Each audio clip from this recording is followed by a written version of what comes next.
Good day, good people. This is your PoolePRoof Wisdom Moment. If you're like me, you've done a lot of thinking about the events over the last weekend.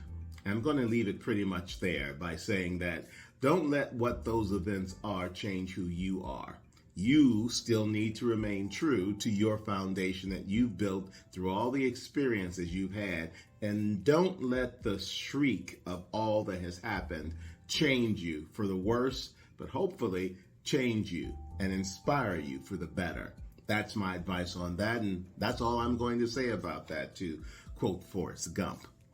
So the question that I want you to think about today is about when it comes to this life that we have, how do we make sure that we are living it the best way we know how? We hear about living our best lives, but we don't hear a lot about what goes into defining that for ourselves individually.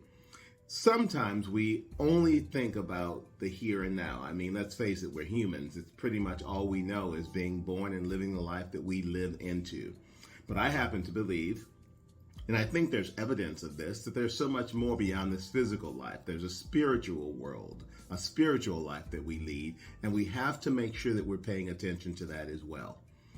I was reminded of this when I came across a post this past week that allegedly reflected Steve Jobs' final words. Now, as you know, Steve Jobs is the reason that we have Apple for the most part, and the reason that we have the design aesthetic that it is and the uniqueness that it is. Now, I'm not the world's biggest Apple fan, but I do have a remarkable sense of appreciation for what he contributed.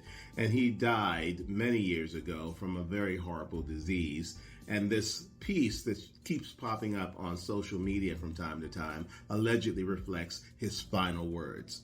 Well, his final words are a screed that go on for minutes and minutes, and I'm sitting here thinking, that is not. The man didn't have this moment where he gave a soliloquy and then passed away quietly. It did not happen. So I dug a little bit deeper and actually found that his sister had indicated that they were in fact not his last words, because I was thinking, thank goodness, how can someone go on this long? That doesn't make a lot of sense. But instead, she said that her brother's final words were simply these: wow. Oh, wow. Which got me thinking about what I've just said. There's so much more to this life than what we know of it.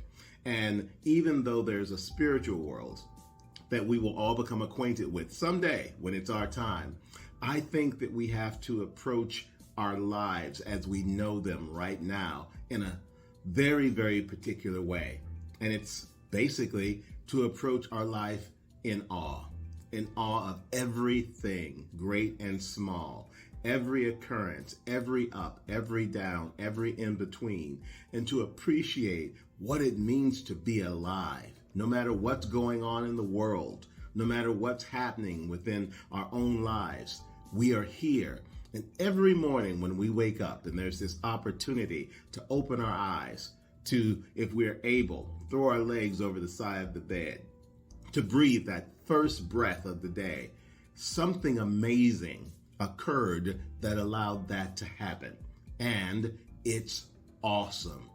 It's awesome that we have a life that we can lead this way. And if we can embrace that and understand it for all that it is and appreciate it for all that it is not, that's when we know that we are truly living versus just existing. So that at some point in each day, whether it's now or 20 years from now, we can look at that life that we're living and we can say, wow. Oh, wow. We don't need to wait for what happens on the other side. We have life today. Live it, good people, and make the most of it no matter what else is going on in the world around you. And that's when you will know that you have a life that's truly worth living. And that's your PoolePRoof Wisdom Moment for today. Wishing you a great week ahead. And remember, live now. That's what we're here for. I'll see you here next time.